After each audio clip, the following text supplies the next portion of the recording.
할렐루야. 고려말 문익점은 목화씨 열알을 붓뚜껑에 숨겨와서 우리나라에 보급했습니다. 그때 씨앗 열알 중 씨를 맺은 것은 딱 한 알이었습니다. 그 한 알이 우리 민족의 옷을 바꾼 것입니다. 한 사람이 가정과 공동체를 바꿔갑니다. 오늘 그 한 사람이 여러분이 되길 소망합니다. 오늘의 말씀은 누가복음 2장 1절로 7절의 말씀입니다.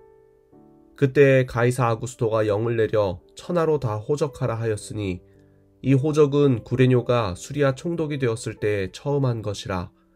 모든 사람이 호적하러 각각 고향으로 돌아가매 요셉도 다윗의 집 족속이므로 갈릴리 나사렛 동네에서 유대를 향하여 베들레헴이라 하는 다윗의 동네로 그 약혼한 마리아와 함께 호적하러 올라가니 마리아가 이미 잉태하였더라. 거기 있을 그때에 해산할 날이 차서 첫 아들을 낳아 강보로 싸서 구유에 누였으니 이는 여관에 있을 곳이 없음이로라. 아멘. 화학자인 스펜서 퍼거슨 실버 박사는 1968년에 항공기 제작에 쓸 강력한 접착제를 개발 중에 있었습니다. 그런데 실험 중 실수로 접착력이 매우 약하면서 끈적이지도 않는 이상한 접착 물질을 만든 것입니다. 이것이 바로 포스트잇의 탄생의 초석이 되었습니다. 현재 중요한 사무용품이 된 포스트잇도 이렇게 전혀 생각지도 못한 방식으로 만들어진 것입니다. 우리가 어떤 일을 할 때 전혀 생각하지 못했던 방식으로 진행되는 경우가 있습니다. 우연히 누군가의 도움으로 문제가 해결되기도 하고 생각지도 못한 방식으로 일이 풀리기도 합니다.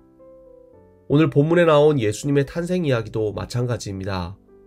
1절에 나오는 가이사 아구스토는 당시 황제였던 카이사르 아우구스투스를 말합니다. 또 2절의 구레뇨는 당시 유대 지역의 총독이었던 푸블리우스 술피키누스 퀴리니우스를 가리킵니다. 당시 아우구스투스 황제는 세금 징수를 목적으로 로마 제국 전역에 호적 등록을 명령했고 유대 지역은 퀴리니우스 총독의 지도 아래 대대적인 호적 등록을 진행합니다. 호적 등록을 하라는 이 명령에 따라 요셉은 임신한 마리아를 데리고 고향인 베들레헴으로 이동합니다. 그리고 그곳에서 아기 예수를 낳게 됩니다. 원래 요셉이 거주하던 곳은 갈릴리 지역이었습니다.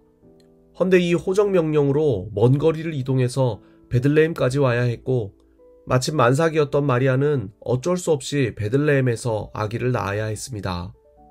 그런데 구약의 미가서 5장 2절의 예언에 의하면 구세주는 반드시 베들레헴에서 탄생하셔야만 했습니다.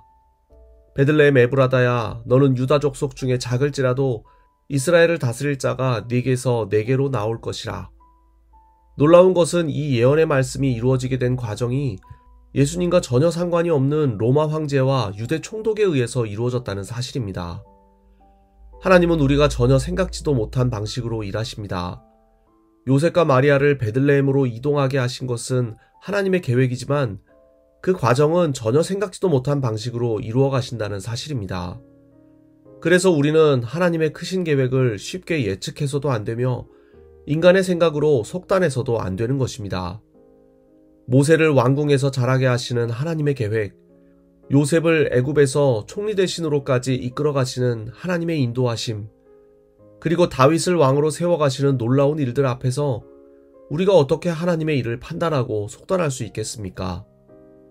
우리와 우리 가정을 향한 하나님의 계획하심은 어느 곳에서 어떻게 이루어 가실지 우리는 아무도 모릅니다. 하지만 반드시 하나님은 우리가 알 수 없는 방법들로 선한 계획을 아름답게 이루어 가실 줄 믿습니다. 오늘도 그 계획하심을 믿고 하나님의 선하신 뜻을 따르는 여러분 되시길 주님의 이름으로 축원합니다. 기도하겠습니다. 하나님은 우리가 생각할 수 없는 선하신 방법으로 오늘도 우리를 이끄시는 줄 믿습니다. 우리의 어리석은 생각으로 하나님의 뜻을 속단하지 않게 하옵소서. 생각지도 못한 은혜의 이끄심이 있음을 굳건히 믿고 오늘을 살아가게 하옵소서. 오늘의 삶도 건강으로 돌보아 주시고 주님의 은혜 속에서 평안 얻는 하루 되게 하옵소서.